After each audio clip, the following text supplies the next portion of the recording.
Hello students, good morning. Welcome to you to my channel Education for Skills. I will teach you English grammar class 6 to 8 and each other classes.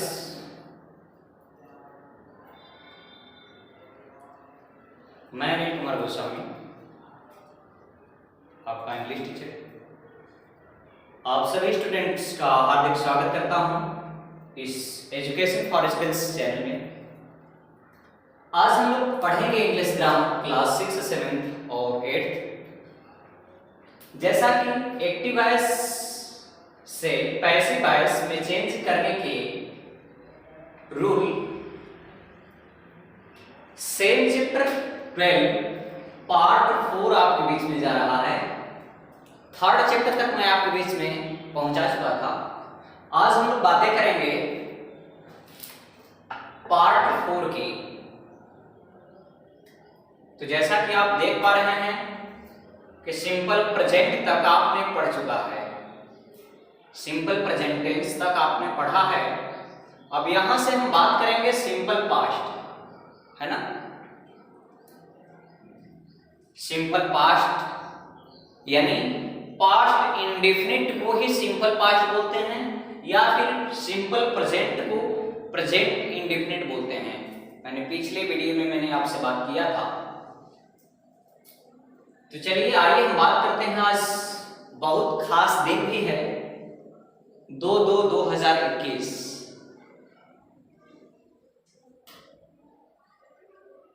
Simple past यानी past indefinite tense का ही नाम simple past रखा गया है, ये ध्यान दीजिएगा। तो एक्टिव वॉइस से पैसिव वॉइस में चेंज करने के लिए हम क्या करेंगे? तो चलिए स्टूडेंट्स, आज हम बात करेंगे कि how to change active voice to passive voice, यानी एक्टिव वॉइस से पैसिव वॉइस में कैसे सेंटेंस को हम चेंज करते हैं। आज इस वीडियो के माध्यम से आप तक पहुंचाना चाहते हैं। जितने भी स्टूडेंट्स देख रहे हैं, इस वॉच कर रहे हैं इस वीडियो को, आप कमेंट्स बॉक्स में जरूर बताइएगा कि आपको कहां तक समझ में आया, ताकि हमें भी पता चले। क्योंकि सबसे बड़ी खुशी मुझे यह है कि यदि आपको समझ में आएगा तो उससे बड़ी खुशी मुझे नहीं मिल सकती। तो आप इतना जरूर कष्ट करिएगा कि कमेंट बॉक्स के माध्यम से आप मेरे तक जरूर पहुंचाइएगा कि आपको यह वीडियो कैसा लगा, समझ में आया या फिर नहीं। क्योंकि एक ही चीज बताने के कई तरीके हैं। अगर इस तरीके से आपको यह वीडियो समझ में नहीं आया तो कोई और फार्मूला अपनाएंगे जिससे कि आपको इजी से इजी तरीके में बताऊंगा। और यह इजी से इजी ही तरीका है। अगर इस वीडियो को अच्छे तरीके से आपने वॉच किया तो मुझे नहीं लगता कि आपको समझ में नहीं आएगा। चलिए बात करते हैं। जैसा कि आप यहाँ पे देख रहे हैं कि सिंपल पास्ट, इसका रूल क्या होता है। सबसे पहले आप रूल जान लीजिए। आप सभी को मालूम ही होगा, पता ही होगा। अगर पता भी है तो भी हम रिवाइज करा दे रहे हैं कि सिंपल पास्ट यानी पास्ट इंडेफिनिट का पहचान क्या होता है टेंस में। आप 1 मिनट पीछे आप जरा सा सोचिए कि सिंपल पास्ट का पहचान क्या होता है टेंस के मुताबिक। तो ऐसे सेंटेंसेस, ऐसे वाक्य जो लास्ट में था, थी, थे आता है या फिर या, ये आता है, ऐसे सेंटेंस को हम सिंपल पास्ट टेंस में रखते हैं। तो इसमें एक्टिव वॉइस बनाने के रूल क्या है, आप ध्यान दीजिएगा कि सबसे पहले हम सब्जेक्ट लिखते हैं, इसके बाद वर्ब का सेकेंड फॉर्म यूज करते हैं। सिंपल पास्ट में इंडेफिनिट में भी सिंपल इंडेफिनिट यानी सिंपल पास्ट यानी पास्ट इंडेफिनिट में वर्ब का सेकेंड फॉर्म यूज होता है, ये आप नोट कर लीजिए, प्लस ऑब्जेक्ट। बात समझ में आ गई। इसमें कोई हेल्पिंग वर्ब यूज नहीं किया जाता। बात समझ पा रहे हैं? सिर्फ पास्ट इंडिफिनिट में, ठीक है। फिर इंडिफिनिट के अफर्मेटिव सेंटेंस में नहीं होता, उसी के नेगेटिव सेंटेंस से हेल्पिंग वर्ब लगना चालू हो जाता है। आप ये ध्यान रखिएगा, पास्ट इंडिफिनिट की अफर्मेटिव सेंटेंस में हेल्पिंग वर्ब का यूज नहीं होता, बल्कि वर्ब का सेकंड फॉर्म लगा करके हम बनाते हैं, और इसके जस्ट तुरंत बाद नेगेटिव सेंटेंस से हेल्पिंग वर्ब लगना स्टार्ट हो जाता है। तो चलिए आइए देखते हैं।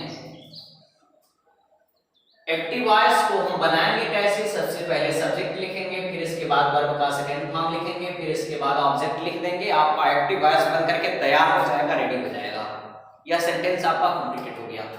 अब उसी को हमें पैसिव वॉइस में चेंज करना है। How to change into passive voice? Passive voice में हम कैसे उसे चेंज करेंगे? तो उसके लिए है, मैंने पहले ही भी बताया था, बार बार मैं इसको रिवाइज कर रहा हूं कि ऑब्जेक्ट को सब्जेक्ट के जगह पर रख देते हैं और सब्जेक्ट को ऑब्जेक्ट के जगह पे रख देते हैं, ठीक है। तो ऑब्जेक्ट को सब्जेक्ट के जगह पर, सब्जेक्ट को ऑब्जेक्ट के जगह पर, यानी ऑब्जेक्ट प्लस वाज वर्ब, इसका हेल्पिंग वर्ब वाज वर्ब ही होता है ना, आप सभी को मालूम होगा। इसका हेल्पिंग वर्ब वाज वर्ब होता है। अगर नहीं मालूम है तो आप याद कर लीजिए कि इसका हेल्पिंग वर्ब वाज और वर्ब होता है। सिंगुलर सब्जेक्ट के साथ वाज का प्रयोग करते हैं और प्लूरल सब्जेक्ट के साथ वर्ब का प्रयोग करते हैं। फिर इसके बाद verb of the third form, है ना, यानी वर्ब का थर्ड फॉर्म हो तो पैसिव वॉइस में हमेशा होता है। फिर इसके बाद वाई लगाते हैं, फिर इसके बाद सब्जेक्ट लिख देते हैं, यानी सब्जेक्ट को ऑब्जेक्ट के रूप में लिखेंगे, ये ध्यान रहे। सब्जेक्ट मैंने इसलिए लिखा है कि ऑब्जेक्ट को सब्जेक्ट के स्थान पर, सब्जेक्ट को ऑब्जेक्ट के स्थान पर।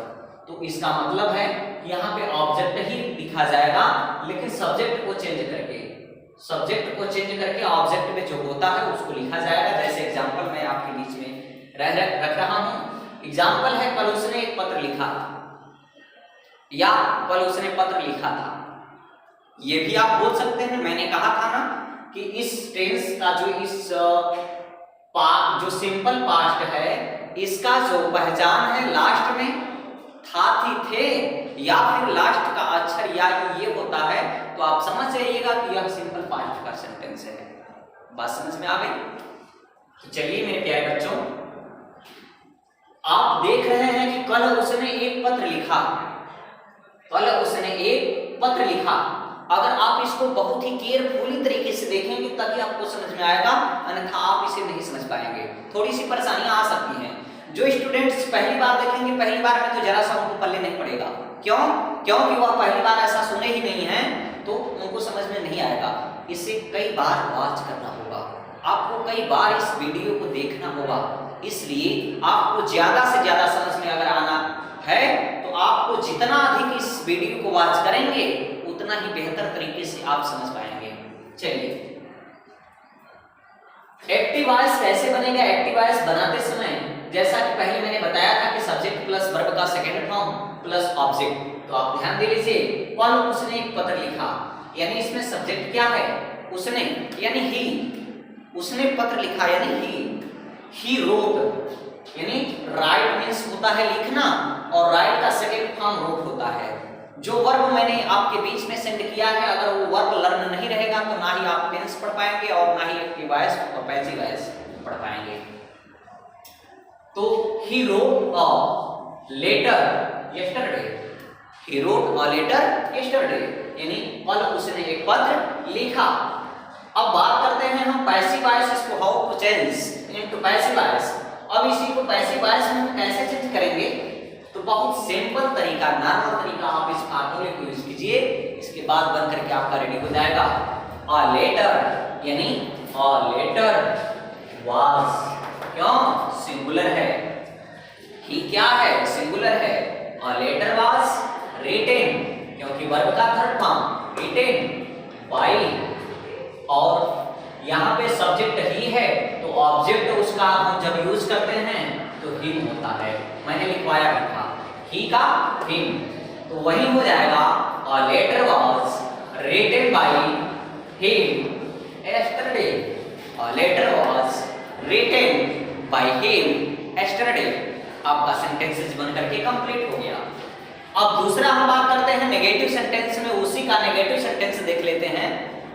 कभी कभी कंफ्यूजन हो जाती है आपको, तो उसको हम देख लेते हैं कि कल उसने एक पत्र नहीं लिखा, कल उसने एक पत्र नहीं लिखा, यानी he did not,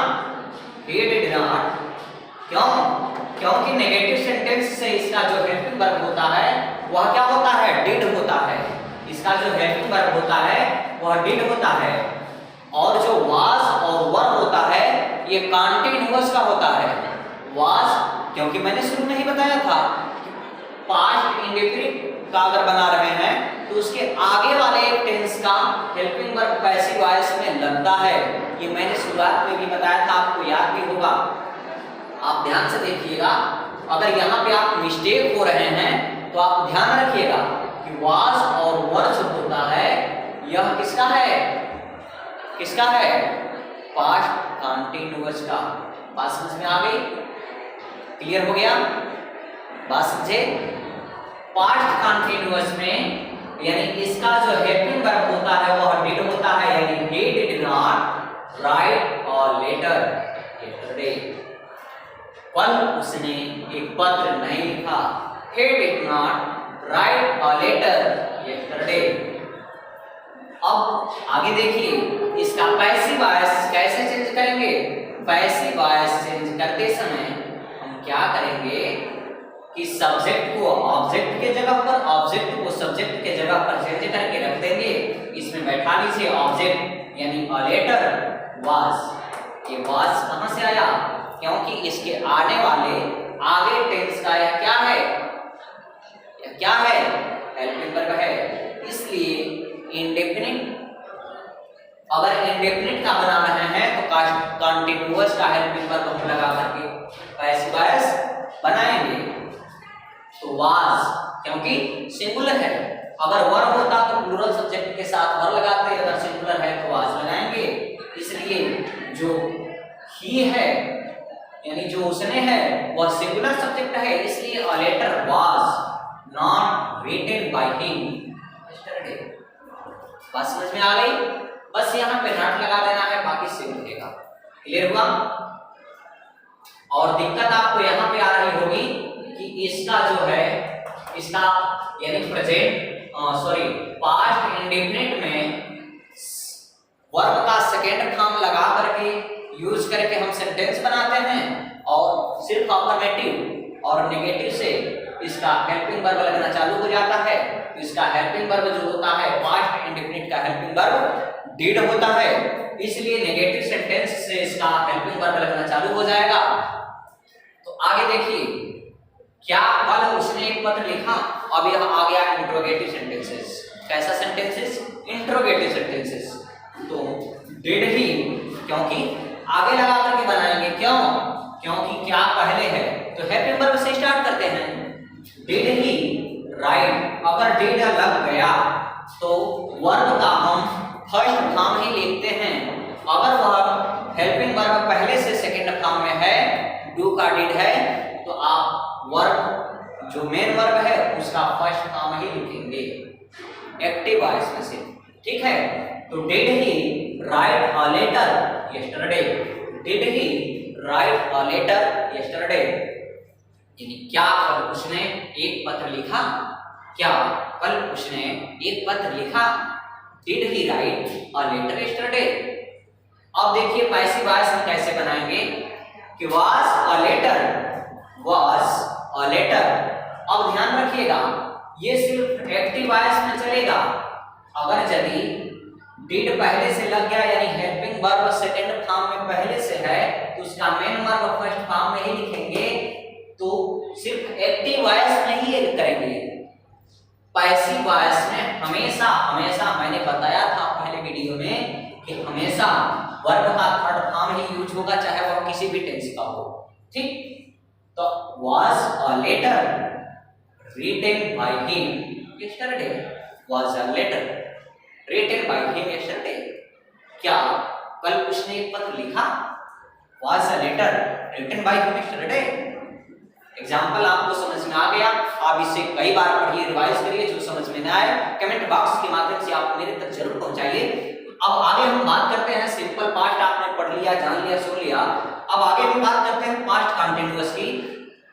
तो पास्ट कंटीन्यूअस का हेल्पिंग वर्ब क्या होता है? वाज और वर्ब होता है। मैंने पहले ही बता चुका था कि पास्ट कंटीन्यूअस का हेल्पिंग वर्ब वाज और वर्ब होता है और इसका हेल्पिंग वर्ब डिड होता है।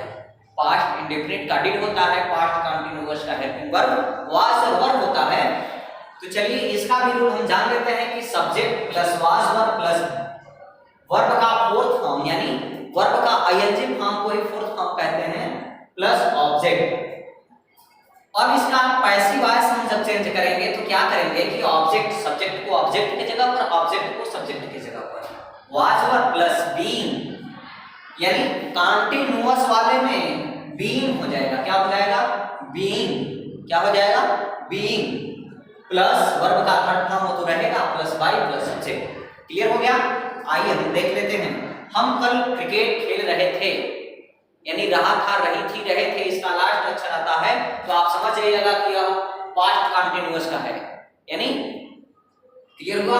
हम कल क्रिकेट खेल रहे थे। We were playing cricket yesterday. We were, क्योंकि वी क्या है? प्लूरल है, इसलिए इसके साथ वर का यूज होता है। वर का मतलब होता है थे, यानी we were playing cricket yesterday. अगर कंटीन्यूअस जहां कहीं भी आएगा वहां पे वर्ब का आईएनजी फॉर्म ही यूज होता है, ये आप ध्यान दे लीजिएगा। फिर आगे हम बढ़ते हैं कि इसका पैसिव वॉइस कैसे बनाएंगे। यानी cricket was being played. Third form हो जाएगा प्ले का played by us yesterday. Cricket was being played by us yesterday. Clear हुआ? अब आ जाते हैं हम पास्ट परफेक्ट। आपने पास्ट सिंपल पास्ट पढ़ा, यानी पास्ट इंडेफिनिट पढ़ा, पास्ट कंटीन्यूअस पढ़ा। अब पास्ट परफेक्ट के भी बारे में इसका फार्मूला देख लीजिएगा, अच्छे तरीके से याद कर लीजिएगा। अब इसका भी फार्मूला हम देख लेते हैं कि एक्टिव वॉइस का फार्मूला क्या होता है? Subject plus head plus verb का थर्ड फॉर्म प्लस ऑब्जेक्ट। बात समझ में आ गई? पास्ट परफेक्ट का हेल्पिंग वर्ब क्या होता है? क्या होता है? हेड। तो subject plus head plus verb का थर्ड फॉर्म प्लस ऑब्जेक्ट।